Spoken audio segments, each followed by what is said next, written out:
What's going on, guys? This video has been requested for a bit, and I was going to do it anyways, but I figured I'd get to it a little sooner.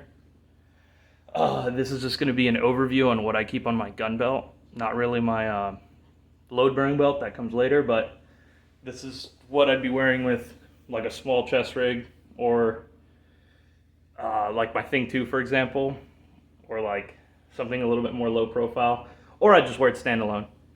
This is pretty much my main standalone belt. It gets its most use at the range, or if I'm wearing like a plate carrier like the Arrow. But we'll take a look. Starting from left to right, obviously we'll start at the buckle here. And then this is a Blue Force Gear CHLK, so it's got loops, load-bearing loops, if you wanted to use them for, you know, like helicopter retention or something like that. I don't really use them for that. I was not going to get this version originally, but it took, I don't even know if Blue Force Gear's even released a non-load bearing version, but I just went with this one. You know, it works. So I have a double S-Tac Kiwi. It's the spaced one. I kind of prefer the spaced one. I don't have very many mags with big base plates, but if I did, or when I am using those, I like the little bit extra room, so the mags aren't like quite touching, stacked on top of each other. It's just a little, like, you know, little quality of life thing. One thing to note, and I did this for a low light course, but I actually need to replace it, is I add, on the mags that I keep on my gun belt, I add a little bit of glint tape, a little bit of glow tape, and that's just kind of a training thing.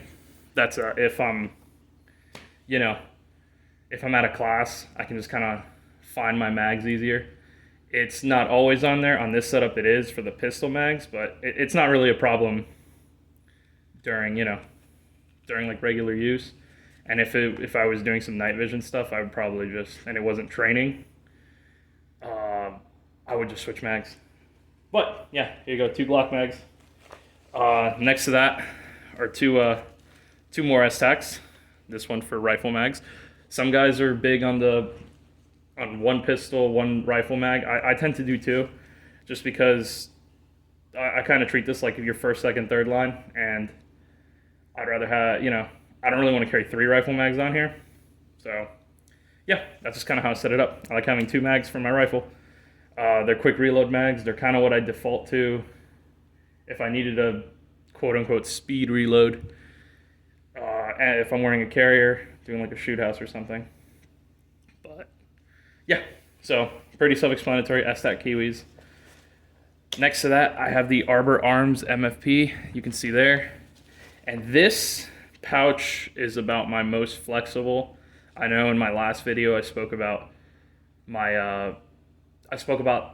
having liking mag pouches that can take, you know, not just magazines but different stuff. The tactical Taylor fight lights, for example. I know my Arrow, I have that set up too. Well, here, this isn't really for magazines.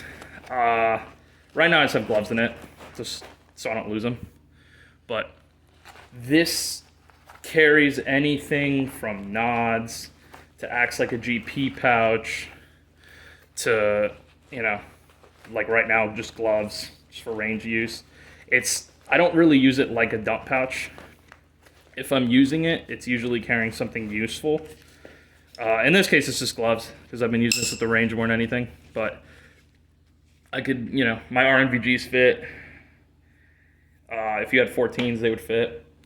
They make it a padded insert for it, but I'm just kind of like dumb, I guess. And I didn't get the bigger version for dual tubes for padded inserts. So I just shove my RNVGs in there in like a sock or like a buff or something.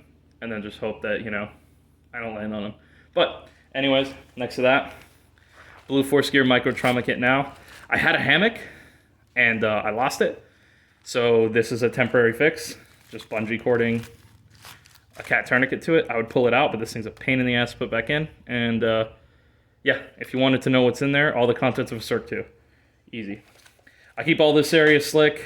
I don't feel like I need to add any more pouches to this. The most that would go here, if I needed it, is I would put a fixed blade on like a tech lock or something, or, you know, if it clips on or weaves in, I'll put it there. I like having a fixed blade on my belt. It's just kind of something I always do. And I like having it behind my pistol. Speaking of which, here is my safari line. It is a holster. It's on a QLS. I don't really switch holsters that much. I like having it on a QLS because it gives it just a little bit of standoff. And I haven't really experimented with different holster mounts. I just kind of set this up and then went with it. So yeah, and that's really it. The buckle, you know, the end of the belt. And that's kind of it for this belt setup.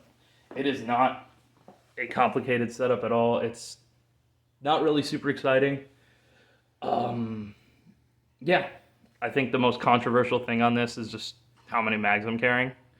And then I guess you could argue that the MFP is a dump pouch, or could serve as a dump pouch, but I don't really use it like that.